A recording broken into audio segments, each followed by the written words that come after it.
Sigamos. En vidrios medicados.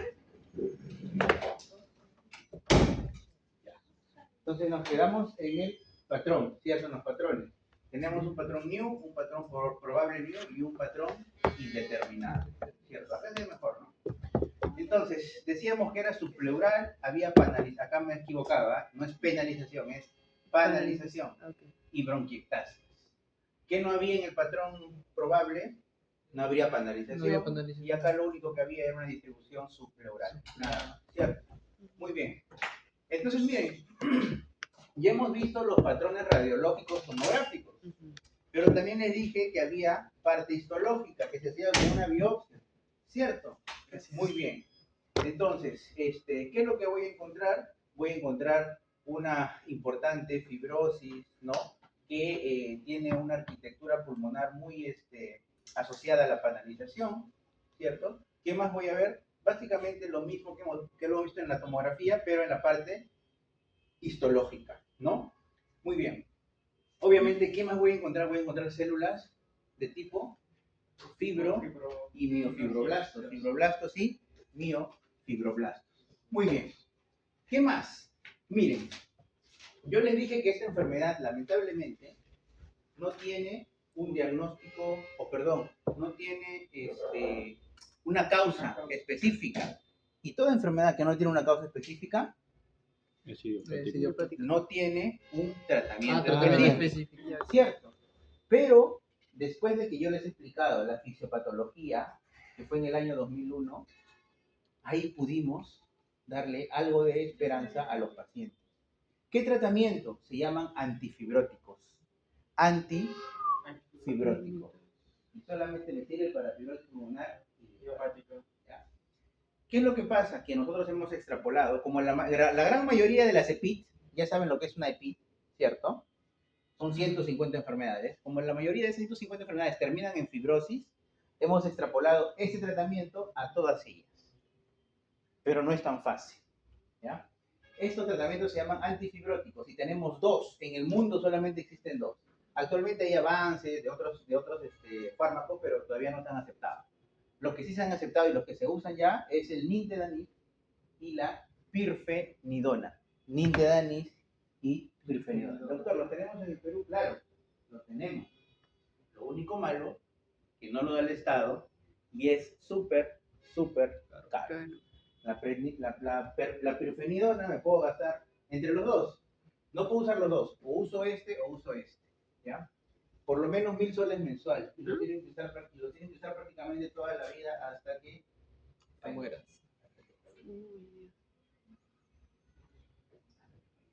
¿Ya? Muy bien. Dosis, bien, nintedanib se da de 150 miligramos, pero dependiendo del peso del paciente se puede dar hasta de 100 miligramos. Y es 2 veces al día. La pirfenidona, en el Perú, no tenemos esta concentración de 801 ni de 534. Solo tenemos la concentración de 267. Por lo tanto, si te dicen que le tengo que dar de 801 miligramos 3 veces por día, imagínate que en el Perú solamente hay de 267 miligramos. Le darías 3 en la mañana, 3 en la tarde, 3 en la noche.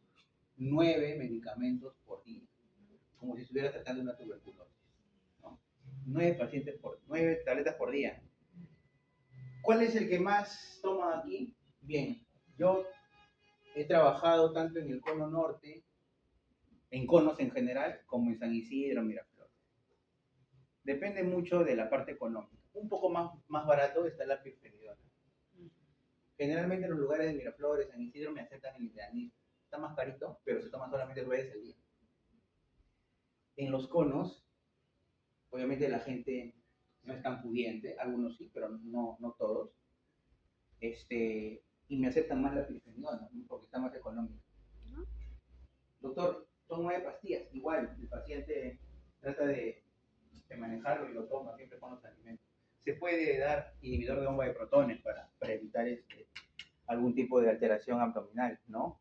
Dicho sea de paso, los principales efectos adversos de estos dos medicamentos es a nivel gastrointestinal: náuseas, vómitos, dolor, diarrea. Y un dato importante, la pirfenidona o los pacientes que toman pirfenidona no pueden tener respuesta o no pueden estar expuestos al sol, porque si no se decoloran, ¿ya? Se decoloran. Por eso que el paciente que toma pirfenidona, si hace mucho sol y todo eso, se pone una gorrita siempre y polos largos, ¿no? Muy bien. De esto, y doctor, ¿y para qué me sirve? Bueno, te sirve para que tu capacidad vital forzada mejore un poquito. Para eso me sirve, ¿ya? Entonces, el tratamiento no es curativo. ¿Qué es lo que hace? El tratamiento no es curativo. El tratamiento solamente hace que la enfermedad no progrese en esos 2.5 a 3.5 años que dijimos al inicio que tenía de sobrevida tu paciente. Ya, para eso sirve. Para que quizás se extenga un par de años más, unos 3 años más, 6 años más, actúa sobre la capacidad vital forzada, ¿ya? Así que para eso me sirven los medicamentos. Hay un 50-50, el 50% puede ayudarme y otro 50% de que no me puede ayudar. Es por eso que todo eso se le explica al paciente. Si tú le dices al paciente, Aurelia, señor, hay un medicamento, ¿sí? Pero no le garantiza nada, le garantiza solo un 50% de que le puede ayudar. Encima cuesta 1.000 soles por mes y lo tiene que tomar toda su vida. Y son 9 medicamentos diarios. ¿Aceptarías? Hay que comentarle todo, ¿no? Yo te pregunto, ¿aceptarías? Claro, el paciente va a aceptar y va a hacer todo lo posible. Le estás dando, ¿qué cosa? Una luz. De esperanza. De que en vez de que viva 2 años, 3 años más, puede vivir unos años más, ¿no? Quizá lo caro es, pero los pacientes sí lo hacen, ¿no? Sí compran. Muy bien, pero obviamente tu deber es explicarle, ¿no? Y que tiene efectos adversos. Sí. Ya. Ahora, esto de aquí, este tratamiento que está carísimo, que son 9 pastillas y acá son 2 pastillas, pero no son los juntos, o es uno o es el otro, solamente me ayuda en un 30%, nada más. ¿Juntos? En un 30% de toda la enfermedad. Los dos, cualquiera. ¿No dijo 50-50? Ya, 30. Reunión de delegados. Sí. Ya, ok. Ya, entonces, tenemos acá, esto solamente es un 30%, acuérdate, igual que en el asma, el inhalador que tú le vas a dar a tu paciente solo te va a ayudar un 30%, el otro 70% es la parte no medicamentosa, ¿cierto? Cuando tú le dices al asmático, señor, evite estar en lugares tan cerrados, evite el aire acondicionado, Ese es el otro 70. evite estar con tantos animales, ¿no? Ese es mi 70%. Y acá mi 70%, ¿cuál sería? Rehabilitación pulmonar. Si el paciente llegó a tener insuficiencia respiratoria, no lo tengas con insuficiencia respiratoria mucho tiempo, dale oxígeno. Y les dije hace minutos que no le tienes que dar oxígeno alto, sino oxígeno leve, bajo. ¿Por qué? Porque si no se forma una insuficiencia respiratoria tipo 2, el paciente empieza a retener CO2. ¿No? Bueno, el trasplante de pulmón se ha dado, sí, lo hacen en hospitales grandes como el Almenara, por ejemplo, el Hospital Remandiati. Entran a una cola los pacientes, ¿no? Priorizan a los pacientes jóvenes, obviamente. Manejo de los síntomas. ¿Cuáles eran los síntomas principales? Tos y disnea. ¿Qué características tenía la tos, Piero? seca. Seca, ¿no? Seca. Tos sin expectoración. ¿Qué le voy a dar para esa falta de aire? Porque apenas... Y en la enfermedad terminal, así no haga nada, va a estar sentado y va a estar... Para eso yo le voy a dar morfina, opioides, ¿no? Le voy a dar antitusígenos para esa tos seca. Ahí sí puedo utilizar mi antitusígeno, no cuando tiene flema. ¿Qué antitusígenos conocemos? Estrometropano, codeína, ¿no? Muy bien. A partir de qué saturación yo le voy a dar oxígeno a mi paciente. ¿Por qué? Tu respuesta está bien. Porque a partir de 90 ya se considera una insuficiencia respiratoria tipo 1. Muy bien, porque debajo de 90 es como si estuvieras diciendo que tengo un CO2 menos de 60. Muy bien. ¿Qué quiere decir? Para yo darle oxígeno a mi paciente depende mucho de su análisis de gases arteriales, de la saturación, ¿no? Obviamente también de la clínica, ¿no? Pero cuando tú vayas al hospital, al de salud sobre todo, o al MINSA, te van a pedir esos requisitos. Haga, saturación. Bien, les dije que lo más común dentro de las enfermedades pulmonares intersticiales era la fibrosis pulmonar. Pero había un 25%, ¿se acuerdan? ¿De qué era ese 25%? De la neumonitis por hipersensibilidad, o también llamada enfermedad del granjero, ¿no? Braves, ¿Por por qué? eso sabes. Porque sí, está relacionado mucho con la crianza de las Aves. aves. Por eso es que se llama pulmón del granjero. ¿Ya? La neumonitis por hipersensibilidad es una enfermedad inflamatoria crónica causada por antígenos. Antígenos. Ya saben lo que es un antígeno a estas alturas, ¿no es cierto? Ya saben lo que es un antígeno. Inhalados que inducen, ¿qué cosa? El desarrollo de una respuesta inflamatoria. ¿La fibrosis tenía un componente inflamatorio? Sí. Claro, claro, bastante, ¿cierto? Igual acá, esta enfermedad y todas las enfermedades que te dije, que son casi 150 o más de 150 como los Pokémon, son inflamatorias y van a terminar como probablemente Insuficiencia sin respiratoria. tratamiento o un mal tratamiento en fibrosis pulmonar. Por eso es que te dije que esos antifibróticos se extrapolaban a todas las demás enfermedades. Muy bien. Estos antígenos inducen el desarrollo de una respuesta inflamatoria linfocitaria, y esto es importante, el término linfocitario, porque aquí yo hago mi diagnóstico en las vías aéreas periféricas e intersticios secundarios. Doctor, ¿cómo se hace el diagnóstico? En este caso, si tú sospechas de una neumonitis por hipersensibilidad, y doctor, ¿y cómo sospecho? Por tu antecedente. Si es un paciente que tiene disnea progresiva, tiene tos seca, ¿no? Y tiene una tomografía que no es compatible con NIU, porque recuerden que el NIU solamente era para fibrosis pulmonar idiopática. Muy bien, muy bien. Si tienes una tomografía que no cumple estos criterios que te mencioné acá, pero tiene fibrosis por todos lados, probablemente pueda tener una neumonitis. Doctor, ¿y cómo lo diferencio en la tomografía? Ahora te voy a enseñar, no te preocupes. Entonces, ¿esos antígenos de qué pueden ser? Fácil, mira, acá está. De los periquitos, de los loros, de tu perico, de tu loro, de tu paloma. El palón. Gallinas. Muy bien. Tu gallina, ¿no? Pero no solamente eso, mira, hay muchos más, ¿no? Hay el polvo de la soya, algunos hongos, todos ellos pueden actuar como antígenos, ¿ya? Mira, acá está también el aspergillus, también puede actuar como un antígeno.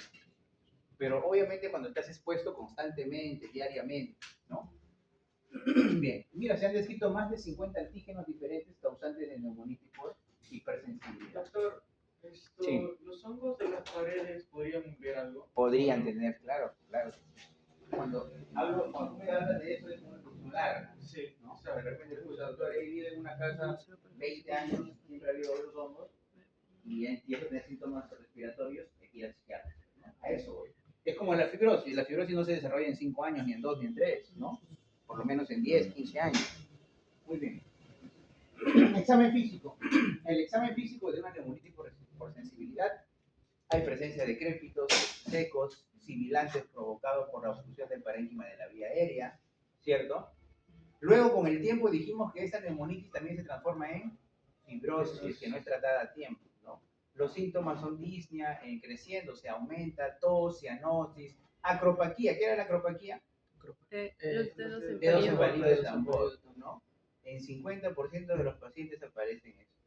Con los clásicos estertores crepitantes en campo medio y basal. Entonces, yo les dije que los crepitantes eran característicos de ¿quién? Neumonía, pero mira dónde también aparece. En fibrosis pulmonar, Idiopática. ya, ahí, en esa fibrosis pulmonar, hay un sonido específico. Ya no son los crépitos. No olvidé de decir que son los subcrépitos. Subcrépitos. ¿Y a qué se le da el nombre? Subcrépitos. Porque son muy parecidos a los crépitos. Pero no se desarrolla, pero su fisiopatología no es por eso, es por el engrosamiento de la membrana alveolo-capilar. Por eso se desarrolla un subcrépito. Y el sonido es diferente, no es igual que un crépito. Muy bien. Entonces, aquí está, ahora sí. ¿Se acuerdan que les expliqué el patrón New? Ya. Vamos a compararlo con el patrón HP. HP. ¿Qué significa HP? Neumonitis por hipersensibilidad. Ya, sino que está en inglés. Vamos a ver. Aquí está. Mira, y en primer lugar aparece el GGO. ¿Qué era el GGO? Tranquilo, piensen, no digan cosas por decir.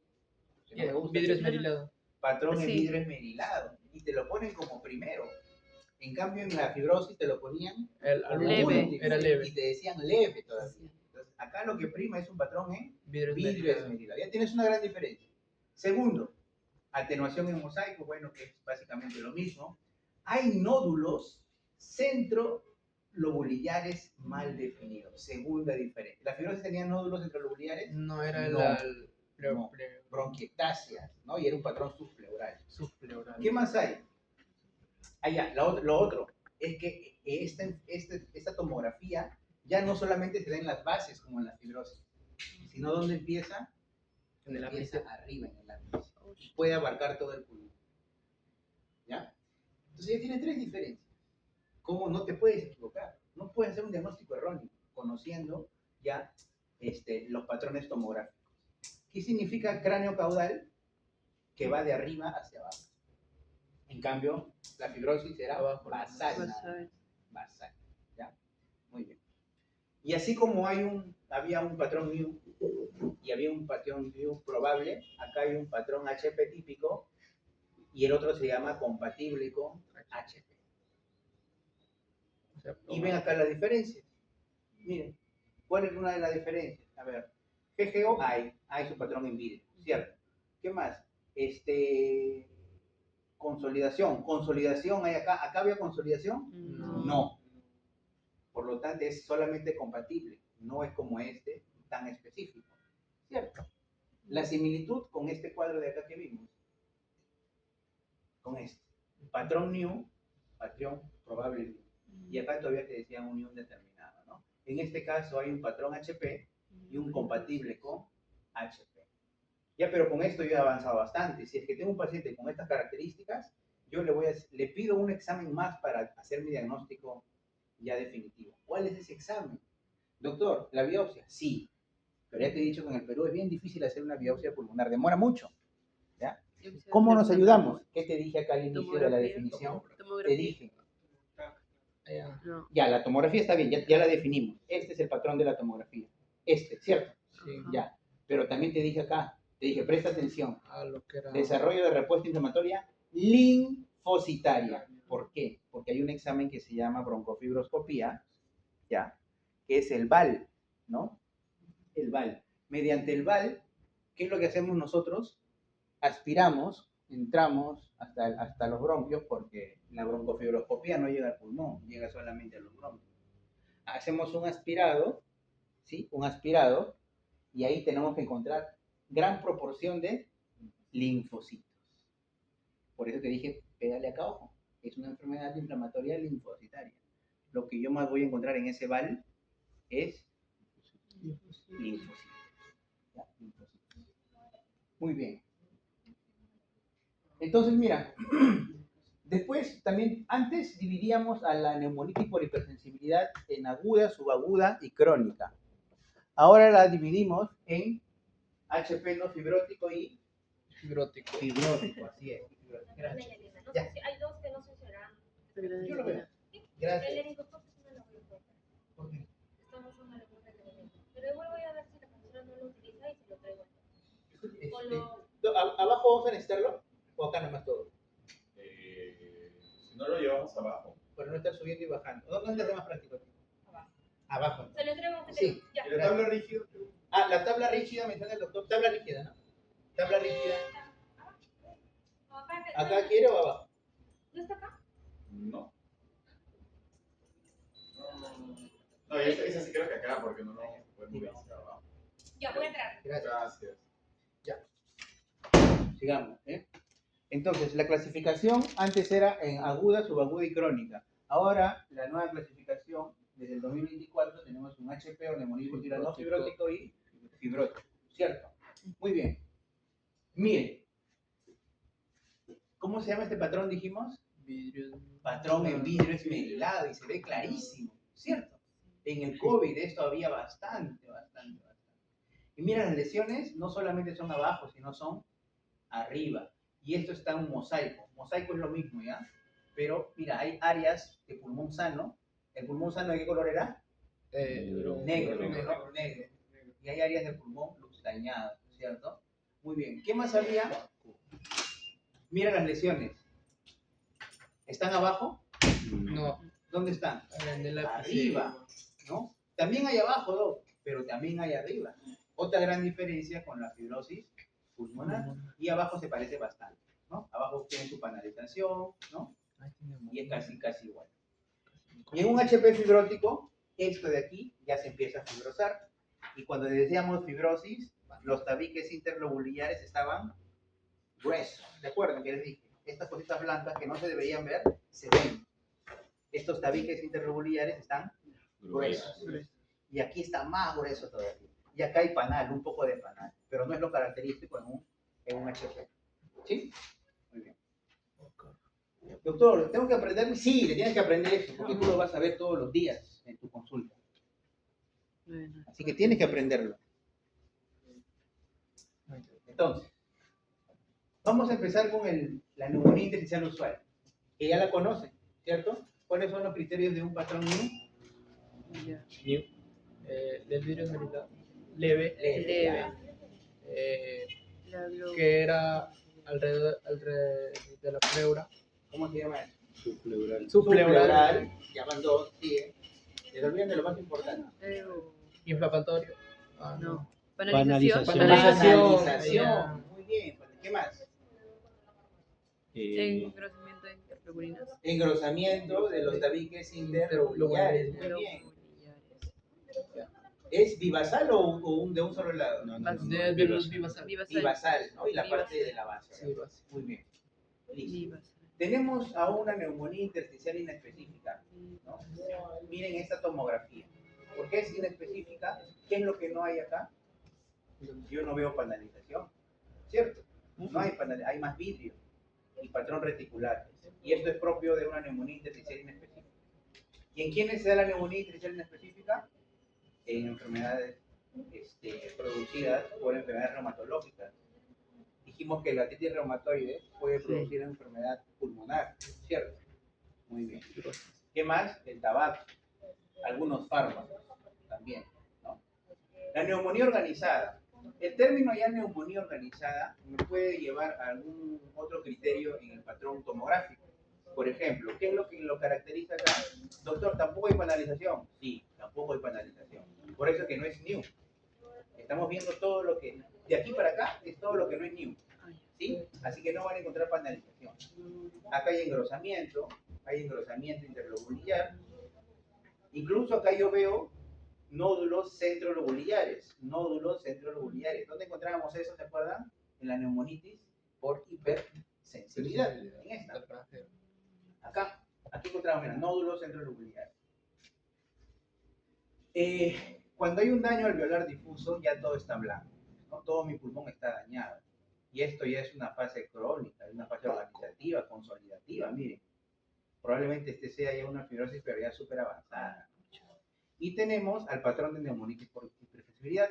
Esto que señala la flecha son los nódulos centrolobulares. Y miren, la afectación no es tanto en la base, sino es en el ápice, ¿no?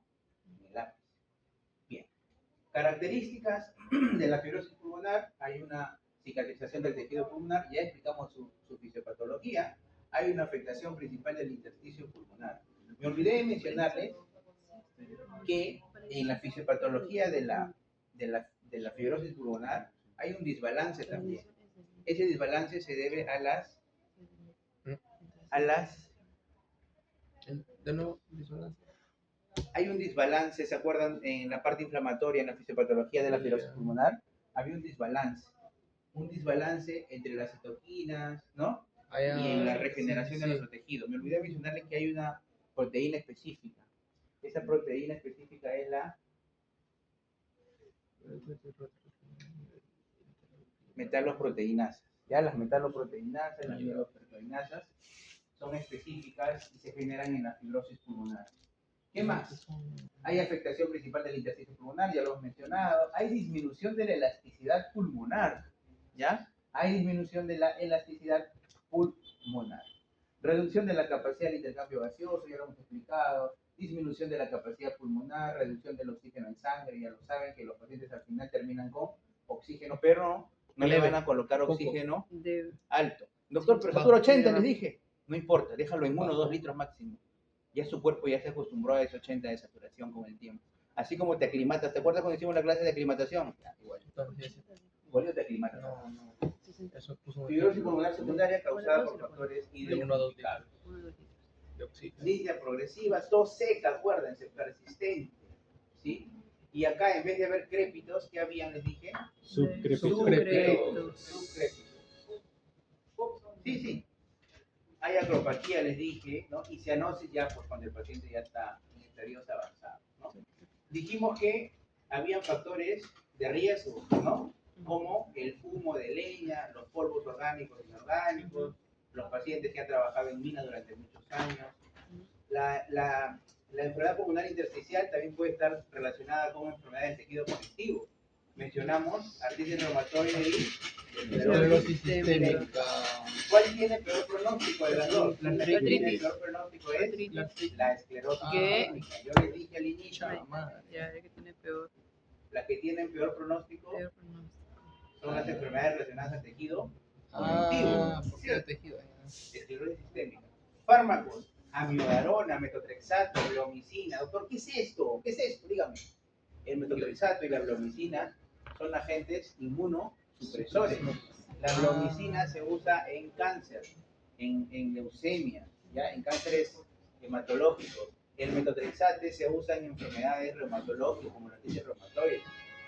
¿Esto puede generar fibrosis? Sí, puede generar. Es más, la bleomicina, yo he visto que genere Fibrosis. fibrosis porque nosotros a los pacientes que tienen efusiones pleurales persistentes por un cáncer le colocamos bleomicina para cerrar la pleura. Ya no va a haber su pleura parietal, su pleura visceral, va a ser una sola pleura. Se la cerramos con este medicamento. Le colocamos un tubo y por ahí le metemos el medicamento. Pero ¿cuál es el efecto secundario de la bleomicina? La fibrosis La pulmonar. fibrosis. Radiación, infecciones, tuberculosis, neumonías virales, ¿no?